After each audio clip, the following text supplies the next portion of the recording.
تو حضرت جابر بن سامرہ رضی اللہ تعالیٰ عنہ فرماتے ہیں پھر میں نے فیصلہ کیا فائزہ ہوا احسن عندی من القمر، میں نے کہا آسمان کا چاند نہیں مدینے کا چاند سونا ہے، چونکہ چاند کی چمک بھی حضور کے در کی خیرات ہے۔ چاند کو، سورج کو، شمس و قمر کو جو روشنیاں دی گئی ہیں وہ حضور کے صدقے سے دی گئی ہیں۔ تو کائنات میں جہاں بھی اجالا ہے، جہاں بھی روشنیاں ہیں، جہاں بھی نور ہے، وہ نور حضور علیہ السلام کا ہی ظہور ہے، اور حضور کا نور ہے کہ جو کسی سے مستعار نہیں لیا ہوا، وہ حضور کا اپنا نور ہے، اپنا حسن ہے۔ علامہ بوصیری علیہ رحمہ نے کتنی خوبصورت بات کہی، منزہ عن شریک فی محاسنہ فجوہر الحسن فیہ غیر منقسم، کہ حضور اپنے محاسن میں، اپنے کمالات میں کسی شریک سے منزہ ہیں، اور آپ کا جوہر حسن جو ہے وہ غیر منقسم ہے۔ تو حضور کا حسن کسی سے مستعار نہیں لیا ہوا، بلکہ پوری کائنات کو جو حسن ملا ہے وہ حضور کی دہلیز کی عطا ہے، حضور کی چوکھٹ کی خیرات ہے۔ تو زمانہ چمک رہا ہے تو حضور کے انوار سے، اور بریلی سے آج بھی آواز آ رہی ہے، چمک تجھ سے پاتے ہیں سب پانے والے، میرا دل بھی چمکا دے چمکانے والے۔ تو ساری روشنیاں اسی دہلیز سے پھوٹتی ہیں، اسی در سے پھوٹتی ہیں، سارے اجالے اسی چوکھٹ سے نکلتے ہیں۔ اللہ نے اپنے محبوب علیہ السلام کو جو حسن دیا، جو جمال دیا، حضرت برا بن عازب رضی اللہ تعالیٰ عنہ بیان فرماتے ہیں، امام بخاری و مسلم نے اس کو روایت کیا ہے، کان رسول اللہ صلی اللہ علیہ وسلم احسن الناس وجہا، کائنات میں جتنا سونا چہرہ میرے حضور کا تھا کسی کا تھا ہی نہیں، سب سے زیادہ سونا اور خوبصورت چہرہ اللہ نے اپنے محبوب کو عطا کیا ہے۔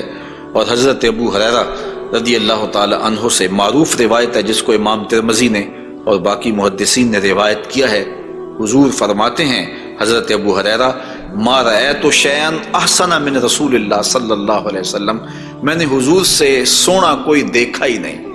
اور حضرت حسان بن ثابت کہتے ہیں کہ آج تک کسی ماں نے ایسا سونا جنم ہی نہیں دیا، سونا دیکھتے کیسے، کسی ماں نے ایسا جنم ہی نہیں دیا۔ حضرت ابو ہریرہ نے ایک موقع پہ فرمایا کہ کل قمر لیلۃ البدر لم ارا قبلہ ولا بعدہ مثلہ، کیا پوچھتے ہو 14ویں رات کا چمکتا ہوا چاند تھے میرے حضور۔ پھر کہتے ہیں نہیں حضور جیسا نہ پہلے دیکھا ہے نہ بعد میں دیکھا۔ تو حضرت حسان بن ثابت فرماتے دیکھتے کیسے، کسی ماں نے جنم دیا ہوتا تو دیکھتے۔ خدا نے وہ سچائی پن چھڑیا جدے وچ محمد نو ٹالیا سی، حسینہ جمیلہ دا منہ موڑ دیتا، محمد بنا کے قلم توڑ دیتا۔ اللہ تعالیٰ نے ایسا پیکر تراشا ہے، ایسی صورت بنائی ہے کہ جس کی مثل کائنات کے اندر نہ کوئی دوسری صورت ہے، اور میرے محبوب کے جمال جیسا نہ کوئی دوسرا جمال ہے۔ تو وہ حسن، وہ جمال، وہ کمال اور وہ شانیں اور وہ مراتب رفیع عطا کیے گئے جو انہی کا مقسوم ہے۔ حضور کا پورا جسم انور اور حضور کا وجود مسعود برکتوں سے مالا مال تھا، اور حسن اور جمال کا آئینہ دار تھا۔ لا یجلس الذباب علی جسدہ، ساری زندگی حضور کے بدن پہ کبھی مکھی نہیں بیٹھی، آقا کریم علیہ الصلوۃ والسلام کے بدن پہ کبھی میل نہیں آیا، حضور کی آنکھوں کے اندر کبھی میل نہیں آیا، حضور کو ساری زندگی بلغم نہیں آئی، آقا کریم کی مبارک بغلیں بے بال تھیں اور بالکل باقی جلد کی طرح سفید تھیں۔ حضور علیہ السلام کا لعاب شہد سے زیادہ میٹھا تھا اور کستوری سے زیادہ خوشبودار تھا۔ حضور کے فضلات مبارکہ جو ہے وہ امت کے حق میں پاک ہیں، اور جہاں حضور علیہ السلام قضائے حاجت کے لیے جاتے تو وہاں بعد میں جا کے دیکھا جاتا تو کوئی چیز نظر نہ آتی سوائے کستوری کی خوشبو کے۔ تو آقا کریم علیہ الصلوۃ والسلام کو کبھی جمائی نہیں آئی، کبھی حالت نیند میں حضور نبی رحمت صلی اللہ علیہ وآلہ وسلم ناپاک نہیں ہوئے، حضور نبی رحمت صلی اللہ علیہ وسلم پر کوئی نجاست نہیں آئی، اور آقا کریم کے بدن کا سایہ بھی نہیں تھا تاکہ زمین کے اوپر حضور کا سایہ نہ گرے۔ کائنات میں ایسا کون ہو سکتا ہے جیسا آمنہ کا لال تھا؟ تو وہ حسن دیا گیا، وہ جمال دیا، جس پہلو سے دیکھو حضور بے مثال نظر آتے ہیں اور بے مثل نظر آتے ہیں۔ آئیے ہم حضور نبی رحمت صلی اللہ علیہ وآلہ وسلم کے جسم کے حوالے سے پہلے کچھ بات کریں اور پھر حضور کے اعضاء کی طرف چلتے ہیں۔ حضور کا مبارک جسم بے سایہ تھا، اور یہ سایہ نہ چاند کی چاندنی میں دکھائی دیتا تھا، اور نہ سورج کی روشنی میں پڑتا تھا۔ حضرت زکوان رضی اللہ تعالی عنہ روایت کرتے ہیں، فرماتے ہیں کہ ان رسول اللہ صلی اللہ علیہ وسلم لم یکن یرا لہ ظل فی شمس ولا قمر، حضور کا سایہ نہ سورج کی روشنی میں ہوتا تھا اور نہ چاند کی چاندنی میں ہوتا تھا۔ اور حضرت عثمان رضی اللہ تعالی عنہ خلیفہ ثالث رضی اللہ تعالی عنہ اس کی وجہ بیان فرماتے ہیں کہ حضور کا سایہ کیوں نہیں تھا۔ فرماتے ہیں ان اللہ ما اوقع ظلک علی الارض لئلا یدع انسان قدمہ علی ذلک الظل، اللہ تعالیٰ نے محبوب کا سایہ زمین پہ اس لیے نہیں پڑنے دیا کسی انسان کا قدم محبوب کے سائے پہ نہ آ جائے۔ اللہ اکبر۔ لیکن حضرت شیخ احمد مجدد الفسانی علیہ رحمہ نے ایک بڑی خوبصورت بات کہی اور ہمارے لیے وہ بڑی ٹھنڈک اور بڑی تسکین کا سامان ہے۔ وہ فرماتے ہیں کہ اورا صلی اللہ علیہ وسلم سایہ نبود، آقا کریم علیہ السلام کا سایہ نہیں تھا۔ در عالم شہادت، اس عالم شہادت میں حضور کا سایہ نہیں تھا، اور یہ بات ثابت ہے، اور تقریباً تمام مکاتیب فکر کے لوگ ایک دو مکتبہ فکر کے علاوہ باقی سارے اس بات کو تسلیم کرتے ہیں۔ رشید احمد گنگوہی نے بھی یہ بات لکھی ہے، امداد السلوک کے اندر یہ روایت موجود ہے کہ بتواتر ثابت شد کہ حضرت علی سایہ نہ داشتن۔ وہ کہتے ہیں کہ یہ بات تواتر کے ساتھ ثابت ہے کہ جناب صلی اللہ علیہ وسلم کا سایہ نہیں تھا۔ تو حضرت شیخ فرماتے ہیں کہ عالم شہادت میں حضور کا سایہ نہیں تھا۔ شیخ احمد مجدد الفسانی کیوں سایہ نہیں تھا؟ فرماتے ہیں سایہ ہر شخص از شخص لطیف تر است، کسی چیز کا سایہ اس شے سے زیادہ لطیف ہوتا ہے، چون لطیف تر از وے صلی اللہ علیہ وآلہ وسلم در عالم نہ باشد اورا سایہ چے صورت دارت۔ جب حضور سے لطیف کائنات میں شے ہی کوئی نہیں ہے تو پھر سایہ کیا معنی رکھتا ہے؟ کائنات میں حضور سے لطیف ہے ہی کوئی چیز نہیں ہے، حضور کی مثل عالم امکان میں ممکن ہی نہیں ہے۔ اب مجھے یہ بتائیں کہ جس کا سایہ بھی نہیں تھا اس کا ثانی ہو سکتا ہے؟ تو یہ کون خاکے تراش رہے ہیں؟ کس کے خاکے تراش رہے ہیں؟ خاکے تو خاکیوں کے ہوتے ہیں۔ جو پیکر نور ہو، جس کا سایہ بھی نہیں ہے، اس کے خاکے کیسے ہو سکتے ہیں؟ تو حضور کی مثل تو بزم عالم میں ممکن ہی نہیں ہے۔ اقبال بھی بول پڑے رخ مصطفیٰ ہے وہ آئینہ، کہ اب اس سا دوسرا آئینہ نہ کسی کی بزم خیال میں، نہ دکان آئینہ ساز میں، ممکن ہی نہیں ہے۔ خدا نے وہ سچائی پان چھڑیا جدے وچ محمد نو ڈالیا سے۔ تو آقا کریم علیہ الصلوۃ والسلام کا سایہ نہیں بنایا، اور کائنات کے اندر وہ بے مثل بھی ہیں، وہ بے مثال بھی ہیں۔ تو یارو جس کا سایہ بھی نہیں ہے اس کا ثانی کیسے ہو سکتا ہے؟ تو آقا کریم علیہ الصلوۃ والسلام کا مبارک قد انور، حضور کا جسم نور، اللہ تعالیٰ جل شانہ نے حضور کو قد رانا دیا ہوا۔ امیر خسرو نے کہا تھا نا، پری پیکر نگارے سرو قد لالا رخسارے، سراپا آفتے دل بود شب جائے کہ من بودم، خدا خود میرے مجلس بود اندر لا مکان خسرو، محمد شم محفل بود شب جائے کہ من بودم۔ تو حضور کا قد انور، اللہ اکبر، اس کے بارے میں حضرت سیدنا علی المرتضیٰ رضی اللہ تعالی عنہ سے مروی روایت سنیے۔ فرماتے ہیں لم یکن بالطویل الممغت ولا بالکثیر المتردد وکان ربعۃ من القوم لم ارى قبلہ ولا بعدہ مثلہ۔ فرمایا کہ حضور علیہ السلام کا قد لمبا بھی نہیں تھا، حضور پست قامت بھی نہیں تھے، حضور درمیانی قد و قامت کے حامل تھے۔ پھر آگے کہتے ہیں نہیں حضور جیسا نہ پہلے دیکھا نہ بعد میں دیکھا۔ اور حضرت انس رضی اللہ تعالیٰ عنہ فرماتے ہیں کان رسول اللہ صلی اللہ علیہ وسلم لیس بالذاہب طولا وفوق الربا اذا جامع القوم غمرہم۔ فرماتے ہیں حضور پست قامت نہیں تھے، حضور درمیانی قد و قامت کے تھے۔ پھر کہتے ہیں نہیں، درمیانی قد و قامت سے بھی اٹھتا ہوا حضور کا قد تھا، یعنی قد اتنا لمبا نہیں تھا کہ بہت لمبا قد بھی اچھا نہیں لگتا اور پست قامتی بھی عیب ہے، تو درمیانہ قد ہونا یہ حسن ہے، لیکن درمیانے سے بھی کچھ اٹھتا ہوا یہ مزید حسن ہے، اور یہ اللہ نے اپنے محبوب کو قد دیا تھا۔ لیکن اس کے ساتھ یہ شان تھی کہ لمبے لمبے قد والے لوگ موجود ہوتے اور حضور بھی ان میں موجود ہوتے۔ اذا جامع القوم غمرہم جب حضور تشریف فرما ہوتے تو حضور سب سے اونچے دکھائی دیتے، قد درمیانہ تھا لیکن دکھائی اونچے دیتے۔ علماء نے اس کی تشریح میں لکھا ہے کہ حضور علیہ الصلوۃ والسلام کا یہ معجزہ تھا، یہ شان تھی، یہ نبوی وجاہت تھی کہ حضور سب سے اونچے دکھائی دیتے تھے۔ ام معبد جو حضور کا حلیہ بیان کرتی ہیں، اور انشاءاللہ ان سے مروی روایت اور ان کا تفصیلی واقعہ ہم آگے چل کے بیان بھی کریں گے، تو وہ حضور کے قد پر کہتی ہیں غصن بین غصنین، دو شاخوں کے درمیان اٹھتی ہوئی جیسے شاخ ہوتی ہے، اس طرح حضور کا قد رانا تھا۔ تو آقا کریم علیہ السلام کا قد، اللہ اکبر۔ حضرت انس سے ایک اور روایت سن لیجئے، وہ فرماتے ہیں کان رسول اللہ صلی اللہ علیہ وآلہ وسلم احسن الناس قواما و احسن الناس وجہا، کہتے ہیں جیسی قد و قامت میرے حضور کی تھی، کائنات میں اتنا سونا قد کسی کا نہیں، اور جتنا سونا چہرہ میرے حضور کا تھا ایسا سونا چہرہ کسی کا نہیں ہے۔ قد بھی سونا اور چہرہ بھی سونا، اور زمانے میں اتنا سونا رب نے کوئی پیدا ہی نہیں کیا، چونکہ سب سے حسین سب سے جمیل اپنے محبوب کو بنایا۔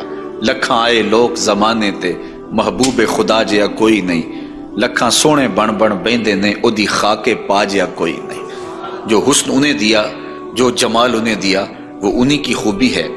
حضور نبی رحمت صلی اللہ علیہ وآلہ وسلم کے قدموں کے حسن کا ذکر کرتے ہیں۔ حضرت نبی رحمت صلی اللہ علیہ وآلہ وسلم کے مبارک قدموں کی جو ہتھیلیاں تھیں وہ پرگوشت تھیں، اور انگلیاں قوی بھی تھیں، مضبوط تھیں اور خوشنما تھیں، اور مبارک تلوے گہرے تھے اور صاف تھے، نرم تھے اور چکنے تھے۔ اگر ان پر پانی ڈالا جائے تو پانی بہہ جاتا، اور جب آقا کریم چلتے تو حضور ایسے لگتا جیسے بلندی سے نیچے اتر رہے ہیں۔ وقار کے ساتھ حضور قدم زور کے ساتھ اٹھاتے اور وقار کے ساتھ آگے بڑھاتے، اور یوں محسوس ہوتا کہ جس طرح بلندی سے حضور نیچے کی طرف آ رہے ہیں۔ آقا کریم علیہ الصلوۃ والسلام بہت تیز چلتے نہیں تھے، لیکن ایسے لگتا تھا جس طرح زمین حضور کے لیے لپیٹ دی گئی ہے، اور اگر لوگ حضور کے ساتھ چلنا چاہتے تو حضور کے ساتھ چل نہیں سکتے تھے۔ اللہ نے اپنے محبوب کو وہ رفتار عطا فرمائی، زمین بھی سمیٹ دی گئی تھی حضور کے لیے، اور وقت بھی سمیٹ دیا گیا تھا حضور کے لیے۔ اور آقا کریم علیہ الصلوۃ والسلام کے قدم مبارک کی انگلیاں وہ بڑی خوبصورت تھیں، لیکن جو درمیان والی انگلی ہے وہ انگلی باقی انگلیوں سے زیادہ قد آور تھی، لمبی تھی۔ آئیے ذرا اس انگلی کا حال حضرت میمونہ بنت کردم رضی اللہ تعالی عنہا سے سنیے۔ یہ ایک صحابیہ ہیں جو اپنے والد گرامی کے ساتھ حضور کی خدمت میں حاضر ہوئیں۔ تو ان کے والد گرامی نے حضور سے کوئی بات پوچھی، اور آقا کریم اس وقت ناقہ کے اوپر، اونٹنی کے اوپر سوار تھے۔ تو ان کا جی چاہا کہ میں حضور کا دیدار کروں، لیکن حضور کے چہرے کی وجاہت نے ان کو حضور علیہ الصلوۃ والسلام کے چہرے کی جانب آنکھ بھر کے دیکھنے نہ دیا۔ تو کہا اب آئی ہوں تو حضور کے مبارک پاؤں کو دیکھنے لگی۔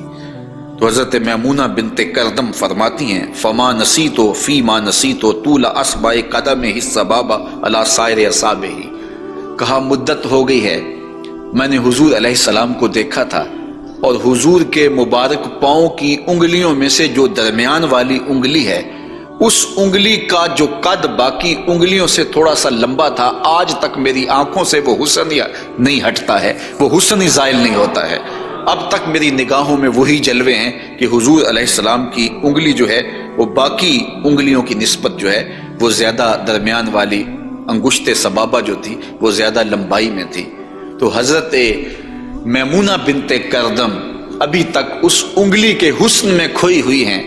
مجھے بتاؤ جس کی انگلی، پاؤں کی انگلی اتنی حسین ہے، اس کی آنکھیں کتنی حسین ہوں گے۔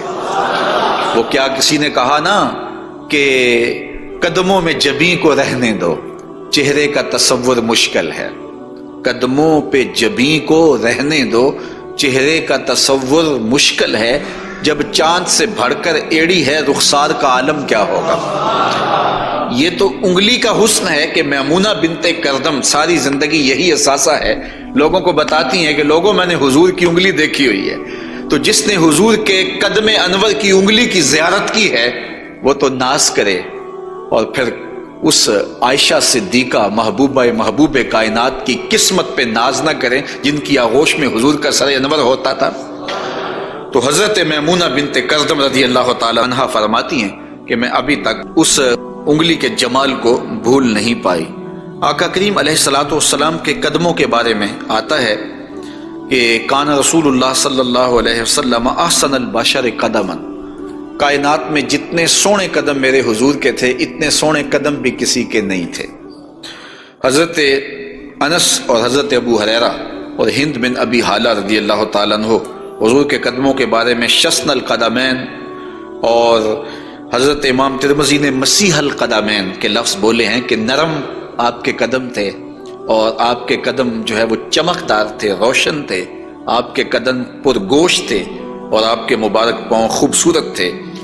اور تلوے جو تھے اس کے بارے میں دو روایات ہیں، ایک روایت یہ ہے کہ اخمسان، اور ایک روایت کے اندر لفظ ہیں لیس لہا اخمس، کہ جو تلوے ہیں وہ درمیان سے جو ہیں وہ پرگوشت تھے، اور ایک ہے کہ درمیان سے پرگوشت نہیں تھے۔ تو یہ دو روایات کی تطبیق کیسے ہوگی؟ بعض نے کہا کہ حضور کے مبارک تلوے جو تھے وہ درمیان سے پرگوشت نہیں تھے، اور بعض نے کہا کہ بالکل درمیان سے پرگوشتی تھے اور بالکل سیدھے تھے۔ علماء نے کہا کہ درمیان سے خلا تو تھا، لیکن جب حضور قدم رکھتے تھے تو آقا کریم علیہ السلام قدم جو ہے وہ پوری طرح جماؤ کر کے رکھتے تھے، اور جب وہ نقش بنتا تھا تو وہ نقش پورا بنتا تھا۔ اور یہاں محدثین نے کمال کر دی، کہا رب نے یہ نہیں چاہا کہ میرے محبوب کے تلووں کا نقش ناتمام بنے، نقش پورا بنتا تھا۔ تو جنہوں نے نقش کو دیکھ کر تلووں کا اندازہ لگایا انہوں نے کہا کہ نہیں، وہ تلوے بالکل برابر تھے اس لیے کہ نقش پورا بنتا تھا، اور جنہوں کو تلوے دیکھنے کی سعادت نصیب ہو گئی تو انہوں نے کہا نہیں، ہم نے دیکھے ہیں کہ جو ہے وہ درمیان میں جو ہے وہ کم گوشت تھا اور اطراف میں گوشت زیادہ تھا۔ تو صحابہ نے حضور کے تلووں کے بارے میں یہ رائے بیان فرمائی ہے۔ حضرت ابو ہریرہ رضی اللہ تعالی عنہ فرماتے ہیں انہ صلی اللہ علیہ وسلم کان اذا مشى علی الصخر غاصت قدماہ فیہ، جب کبھی آپ ننگے پاؤں چلتے کسی پتھر کے اوپر، کسی چٹان کے اوپر، تو وہ چٹان اور پتھر حضور کے لیے نرم ہو جاتے ہیں، اور آقا کریم علیہ السلام کے مبارک قدم جو ہے اس پتھر کے اندر جو ہے وہ دنس جاتے اور نشان بن جاتے۔ جس طرح مقام ابراہیم پہ آپ دیکھ سکتے ہیں کہ حضرت اسماعیل علیہ السلام کے قدموں کے نشانات اس پتھر نے محفوظ کر لیے، تو یہ پتھر جن پتھروں پہ حضور چلتے تھے وہ اپنی چھاتی پہ حضور کے تلووں کے نشان محفوظ کر لیتے تھے۔ سلطان قاتبائی نے باقاعدہ ایک ایسا پتھر جس پر حضور کے قدموں کے نشانات موجود تھے وہ 20,000 دینار میں اس زمانے میں خریدا، اور خرید کے ساری زندگی اپنے پاس رکھا، اور مرنے سے قبل وصیت کی کہ جب میں مر جاؤں تو یہ پتھر میری قبر کے سرہانے لگانا۔ علامہ خفاجی علیہ رحمہ نسیم الریاض میں لکھتے ہیں کہ وہ پتھر آج بھی ان کی قبر کے سرہانے پہ لگا ہوا ہے، اور لوگ اس کو اپنے لیے اعزاز سمجھتے تھے، اور یہ وہ قدم ہیں کہ جہاں آتے اس جگہ کی قسمت جاگ پڑتی۔ یہ قدم اور یہ مبارک تلوے یہ تو عرش نے بھی چومے ہیں نا۔ اعلیٰ حضرت نے کیا خوب کہا، زہے عزت و اطلاع محمد، کہ ہے عرش حق زیر پائے محمد۔ یہ عرش حق حضور کے قدموں کے تلے تھا، اور یہ تلوے وہاں عرش الہی پہ لگے ہیں، اور یہ وہی تلوے ہیں جو حضرت جبریل امین کو چومنے کی سعادت بھی ملی ہے۔ جب معراج کی شب حاضر ہوئے تو محبوب استراحت کر رہے تھے، تو جبریل عرض گزار ہوئے کہ محبوب تیرا نبی تو سویا ہے، تو آواز آئی یا جبریلو قبل قدمہ، میرے محبوب کے قدم چوم لے۔ تو جبریل امین نے حضور کے قدم چوم لیے، تو پھر کیا لطف آیا ہوگا۔ کسی نے تصور میں جبریل سے پوچھا کہ حضور کے قدم چومے تھے، تلیاں چومی تھیں، تو بتا کیا کیف ملا؟ تو اس نے زبان حال سے کہا، نہ جنت کی کلیوں میں دیکھا مزہ جو محمد کی تلیوں میں دیکھا۔ حضور علیہ السلام کے مبارک قدم جہاں پڑتے وہاں رحمتیں اور برکتیں ہی نازل ہوتی۔ ذی المجاز کی منڈی میں اپنے چچا کے ساتھ حضرت علی المرتضیٰ رضی اللہ تعالیٰ عنہ کے والد جناب ابو طالب کے ساتھ حضور جا رہے تھے. انہوں نے کہا کہ مجھے تو بڑی سخت پیاس لگی ہے. تو آقا کریم علیہ الصلوۃ والسلام نے سواری سے اتر کے زمین پر زور سے اپنا پاؤں مارا. تو جب آپ نے پاؤں مارا تو چشمہ پھوٹ پڑا اور اپنے چچا سے کہا کہ یہاں پانی پی لیجیے گا. اور حضور علیہ الصلوۃ والسلام کی مبارک ایڑیاں جو ہیں ان کے بارے میں ہے کہ وہ کم گوشت تھیں، ان پر زیادہ گوشت نہیں تھا. اور آقا کریم علیہ الصلوۃ والسلام اس ایڑی کو بھی جہاں لگاتے وہاں حالات رحمتوں بھرے ہو جاتے.